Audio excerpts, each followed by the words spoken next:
नमस्कार, मी मिनल स्वागत करते आजच्या एका नवीन व्हिडिओ ब्लॉगमध्ये। आय होप सगळे मजेत असाल, मजेतच राहा। सगळ्यांना सर्वप्रथम श्री स्वामी समर्थ। आणि आजचा टॉपिक जरा वेगळा आहे, तर त्यामुळे व्हिडिओ शेवटपर्यंत नक्की कंटिन्यू करा। आणि चॅनलला ज्या ताई नवीन असतील त्यांनी सबस्क्राइब देखील करा, साईडचं बेल आयकॉन देखील प्रेस करा, म्हणजे माझ्या रोजच्या व्हिडिओ तुमच्यापर्यंत सगळ्यात आधी पोहोचतील। तर बघा, इथे आता तुम्हाला किचन ओट्यावर खूप पसारा दिसत असेल, तर किचन ओटा आणि किचन ओट्यावर जो काही पसारा होता तो सकाळी आणि थोडाफार रात्रीचा राहिलेला होता, कारण आम्ही बाहेर गेलेलो होतो। तर कालपासून मला काही बरं वाटत नाहीये। काल पण मी तुमच्यासोबत एक व्हिडिओ शेअर केलेला नाहीये कालचा, कारण कालपासून मला पूर्ण कचकच होतंय बॉडीला आणि खूप सर्दी आणि ताप होतो आहे, आणि त्यामुळे काही सुचत नाहीये घरामध्ये। कामसुद्धा मी आत्ता जे करते आहे ते पण असं एकदम हळुवारपणे चालू होतं। रोजचं माझं जे रुटीन असतं ते एकदम फास्ट असतं, पण मग त्याच पद्धतीने तरीही न थांबता किंवा न आराम करता मला घरातलं सगळं काम आवरायलाच लागतं, कारण घरामध्ये इतका सगळा पसारा जर राहिला सकाळी सकाळी तर घरामध्ये दिसायला खूप चांगलं दिसत नाही।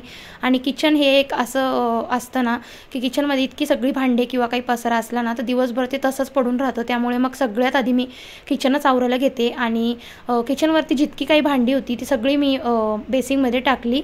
त्यानंतर ओट्यावरती तुम्हाला दिसतच असेल की इकडं किती सारा कचरा होता, किती सारखं खरगटं होतं। तर काल पार्सल मागवलेलं होतं, काल मला काही बरं नव्हतं वाटत, त्यामुळे मग मिस्टरांनी बाहेरूनच मागवलेलं होतं, त्याचं सुद्धा तसंच राहिलेलं होतं। तर मी काल थोडा आराम केला, पण आत्तासुद्धा मला तसंच होत होतं, थोडंसं वेगळंच फील होतं आहे। तर दवाखान्यात जावं असं वाटतं आहे, पण मग तरी मॉर्निंगचा जो असा टाईम असतो ना तर तो माझा फ्रेश टाईम असतो, कारण कोणतीच कामं आहे ना न थांबता किंवा आपण जर कामं नाही केली तिकडून सुद्धा आपल्याला आजारी वाटत असतं किंवा वेगळंच फील होतं। त्यामुळे मग काय केलं ना, थोडं का ना हळूहळू पद्धतीने म्हटलं सगळं घरातलं आज आवरून घेऊया। तर 1 तासामध्ये माझं सगळं घर आवरून होतं, किचन, बाथरूम, सगळं हॉल, सोफा सगळं माझं आवरून होतं। तर तेच तुमच्यासोबत आज शेअर करणार आहे। तर बघा, आता किचन ओट्यावरती जितकी सगळी भांडी होती ना तर थोडी घसून घेत असते, कारण कसं आहे इतकी एक खट्टी जर भांडी घसून साईडला जर ठेवली ना मग ती भांडी ना तशीच राहतात, कोरडी होतात आणि साबणसुद्धा चिकटून बसते आणि खरगटं देखील तसंच राहतं। त्यामुळे मग मी काय करते ना, थोडी भांडी घासून मग धुवून टोपल्यामध्ये ठेवते, कारण मग ओटा थोडा छोटा आहे, त्यामुळे मग कसं आहे ना इतकी सगळी भांडी ठेवायला जागे नाही आहेत। आणि कसं आहे ना थोडे भांडी घासून ठेवले ना तर आपल्याला पण असं वाटत असतं की काहीतरी भांडी कमी वाटतात ते, किंवा इतकी सगळी भांडे बघून सुद्धा धक्का पडत असतो। त्यामुळे तर छान आता बोलता सगळी भांडी घासून घेतली। थोडीशी व्हिडिओ फास्ट केलेली आहेत, कारण तुमच्यापर्यंत मला पूर्ण व्हिडिओ रुटीन माझा शेअर करायचा आहे त्यामुळे। तर बघा, आता भांडी सगळी घासून ठेवलेली होती साईडला। त्यानंतर बघा, कालपासून काही टाईल्स पुसायला झालंच नाही, मग लगेचच ओट्यावरती मुंग्या वगैरे काय माहिती कुठून येतात, तर मुंग्यांची लाईन वगैरे येते, त्यामुळे मग असं टाईल्स वगैरे सगळं मला असं चकाचक पुसावं लागतं। तसं मी रोज पुसत असते, सकाळ संध्याकाळ मला पुसायची खूप सवय लागलेली आहे, आणि किचन ओटा मला ना एकदम स्वच्छ आवडतो। त्यानंतर बघा, गॅस पुसायला घेतला। गॅस पुसताना ना जे काही तुम्हाला प्लेट आणि स्टँड दिसत असेल ना ते सुद्धा मी छान पुसून घेत असते, कारण कसं आहे त्यावरती जेव्हा आपण फोडणी वगैरे देतो ना तर सगळं तिथे सांडलेलं असतं, आणि आपण गॅस ओटा किंवा सगळं पुसतो, पण सगळं जे असं थोडं इकडे तिकडे जर राहिलेलं असलं ना तर त्यामुळे ना झुरळं आणि मुंग्या किंवा दुसरे कीटक वगैरे सुद्धा किचन ओट्यावरती दिसायला लागतात, आणि मग ते इकडे तिकडे फिरले का मग त्यामुळे आपण जे काही ओट्यावरती ठेवतो त्यामुळे मग कसं आहे ना आपण तसंच घेत असतो। त्यामुळे मग किचन काउंटर आपला क्लीन राहणं खूप गरजेचं असतं। त्यामुळे बघा, आता सगळं माझा गॅस पुसून झालेला आहे, या साईडचं प्लॅटफॉर्म पूर्ण पुसून झालेलं होतं। त्यानंतर मिक्सरच्या पाठीमागे म्हणा वायफाय किंवा जी माझी छोटी रॅक आहे ती सुद्धा मी साईडला सरकवून त्यावरती तेलाची मिठाची जी बरणी आहे सगळं मी रोज पुसून घेत असते, कारण कानाकोपऱ्यामध्ये जर आपण रोजची अशी जर सवय जर स्वच्छता ठेवली तर कोणताही कीटक वगैरे येत नाही। आणि कसं मला इतकं सवय हे सगळं केलं नाही ना तर मला असं काहीतरी वेगळंच वाटतं, किचन ओटा नुसतं वरच्यावर पुसायला आवडत नाही, त्यामुळे मग अशा पद्धतीने मी क्लीन करत असते। तर आता ह्या साईडची टाईल्स होती, खिडकीच्या खालची जी टाईल्स होती ती काही इतकी खराब होत नाही, पण तिथे सुद्धा एक हात मारून घेते, कारण भांडे वगैरे असतात किंवा साबणीचं वगैरे फेस तिथे उडालेला असतो, त्यामुळे मग तिथे सुद्धा ओल्या कपडा करून पुसून घेते। त्यानंतर मग वायपरने सुद्धा एकदा क्लीन करून घेते, जे काही पाणी वगैरे राहिलेलं असेल किंवा काही तेलकट वगैरे असेल तर कपड्याचं जे काही राहिलेलं असेल ना तर ते वायपरने अगदी क्लीन होऊन जातं। त्यानंतर बघा, सगळी भांडी वगैरे घासून झालेली होती। इतकी सगळी भांडी कसं काय पडतात काय माहिती, कारण सकाळी म्हणा संध्याकाळी म्हणा 2 टाईम जरी म्हटलं तर आपण दोन्ही टाईम जेव्हा भांडी घासतो त्यावेळेस भांडी काय माहिती इतकी कसं काय जमा होतात, कारण 2च माणसं आहेत आणि कसं घरामध्ये लहान मुलं देखील असतात, सारखं त्यांचं काही ना काही चालू असतं, त्यामुळे मग काही ना काही एक एक भांड्याला भांडं लागून भांडी वाढतच जातात आणि मग इतकी सगळी भांडी जमा होऊन जातात. त्यानंतर बघा हे जे मनी प्लांट आहे, किचन ओट्यावरती जे मनी प्लांट ठेवलेले आहे ते सुद्धा छान असे नळाखाली एकदा त्यांना सुद्धा फ्रेश करून, त्यामध्ये पाणी कमी झालेलं होतं, उन्हाळ्यामुळे पाणी आता कमी होतं, त्यामुळे त्यामध्ये सुद्धा पाणी भरून ठेवलं. आणि वायपर घसायला घेतलं, कारण वायपर इतकं खराब झालेलं होतं. रोजच्या रोज मी घसत असते, पण 2-3 दिवसात डीप क्लिनिंग करत असते. आणि आता हे बघा रोजचा जो किचन ओट्याचा जो कपडा आहे ना, तो सुद्धा छान इथेच हिसळून घेते, कारण कसं आहे इथला कपडा मला बाथरूममध्ये धुवायला आवडत नाही, कारण तिथे आपण आपले दुसरे काही कपडे धुवत असतो, मग ते कपडे हे कपडे एकत्र करून मला धुवायला आवडत नाही. त्यामुळे त्यानंतर हे बेसिंग आणि नळ मला रोजच्या रोज स्वच्छ करायलाच लागतो, कारण एक वेळी मी गॅस डीप क्लिनिंग करत नाही. गॅस मी आठवड्यातून 2दा ते 3दा डीप क्लिनिंग करत असते, पण बेसिंग आणि नळ मला रोजच्या रोज असंच डीप क्लीन करावा लागतो, कारण तिथे एवढे सगळी भांडी घासल्यावरती सगळं तिथे खरगट वगैरे असतं आणि आजूबाजूला देखील काही सांडलेलं असलं तर बेसिंगच्या जवळ लगेचच मुंग्या किंवा झुरळ वासाने येतात. आणि बेसिंगच्या भांड्यामध्ये सुद्धा पाईप वगैरे स्वच्छ जर नाही ठेवला ना, तिथून सुद्धा खूप घाणेरडा वास येतो आणि जे काही फोडणीचं किंवा जे काही खरगट वगैरे जात असतं ना, तर खूप घाणेरडा वास येतो बेसिंगमधनं सुद्धा. मग त्यामुळे आपल्याला खूप वेगळंच किचनमध्ये खूप वेगळंच व्हायला लागतं आणि मला त्या वासामुळे ना एकदम मळमळ देखील होते. त्यामुळे मग आहे ना असं रोजच्या रोज मी ना स्वच्छ करूनच घेते. बेसिंगची खालची जाळी सुद्धा अशी काढून छान नळाखाली धुवून घसून घेत असते. तर बघा आता गॅस ओटा आणि सगळं माझं किचनची क्लिनिंग झालेली आहे आणि अशा पद्धतीने किचन जर आपलं रोजच्या रोज स्वच्छ राहिलं तर सकाळी एकदा मी किचन क्लीन करते, त्यानंतर परत संध्याकाळच्या एकदा टायमाला जेवण झाल्यावरती किचन क्लीन करून घेत असते.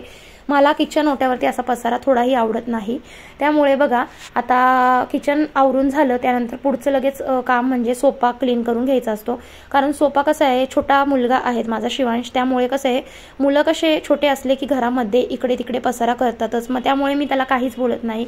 दुपारी तो खेळत असतो, त्याला जी काही पसारा करायचा तो करतो, पण एकदा मी काय आवरलं ना मग तो काही पसारा इतका करत नाही, थोडा फार पसारा होतो, पण 5 वाजेच्या टायमाला मी सगळं परत एकदा आवरायला घेते, कारण संध्याकाळच्या दिवाबत्तीच्या अगोदर परत एकदा सोफा क्लीन करायला घेते.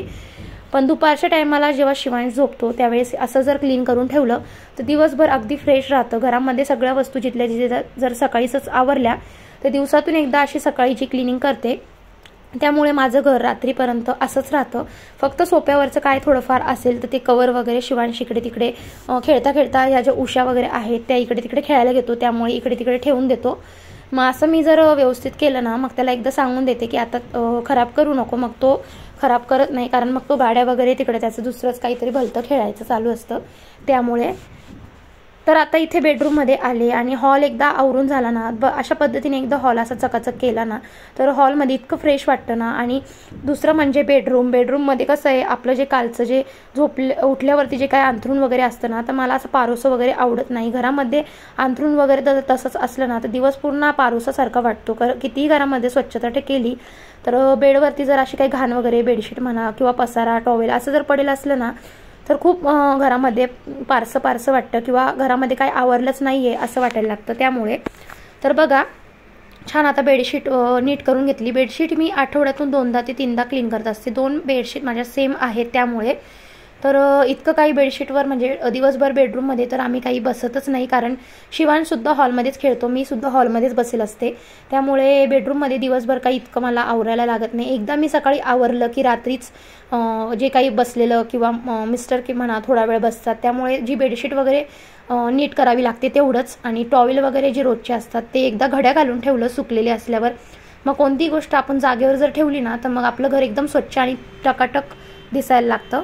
त्यानंतर एकदा झाडू मारून घेते. झाडू मी सकाळी आणि संध्याकाळी मारत असते.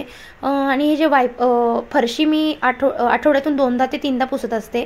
आणि रोज पुसायला कसं आहे, रोज पुसायला सुद्धा मला जमेल, पण मुलगा जेव्हा घरी असतो ना तर म्हणजे मला इतकी सगळी कामं असतात ना, त्यामुळे मग आठवड्यातून 2दा ते 3दा फरशी पुसत असते, कारण माझी इतकी फरशी खराब होत नाही. कारण शिवांश आता म्हणजे जे काही जेवण केल्यानंतर जे काही सांडलेलं असतं, काही जे जमिनीवरती तेलकट वगैरे असतं ते मी लगेच जागेवर पुसून घेते, त्यामुळे काही इतकं घर खराब होत नाही. आणि दिवसभर कोणीही नसतं, शिवांश आता घरी आहे तो, त्यामुळे बाकी शिवांश पण स्कूलला असला की दिवसभर पूर्ण तसल्या कोणी फरशीवरती म्हणजे काही करत नाही, की मी पण दिवसभर एकटी असल्यामुळे घर काही इतकं खराब होत नाही आणि धूळ वगैरे देखील येत नाही. त्यामुळे पुढचं म्हणजे असं जे आपलं बेसिंग आहे ते सुद्धा मी रोजच्या रोज असं पुसून घेते, कारण बेसिंग मला रोजच्या रोज क्लीन करायला आवडतं. त्या व्यतिरिक्त फ्रीज किंवा जे काही माझं टी व्हीच्या खालती टी व्ही युनिट म्हणजे जे टेबल आहे त्यावरती जे स्पीकर वगैरे आहे ते सुद्धा रोजच्या रोज पुसून घेते, कारण विंडो माझी रोजच्या रोज उघडी असते. कारण घरामध्ये खूप म्हणजे उन्हाळा चालू आहे, खूप गरम होत असतं, तर घरामधली जी काही दमट हवा आहे ती बाहेर जावं म्हणून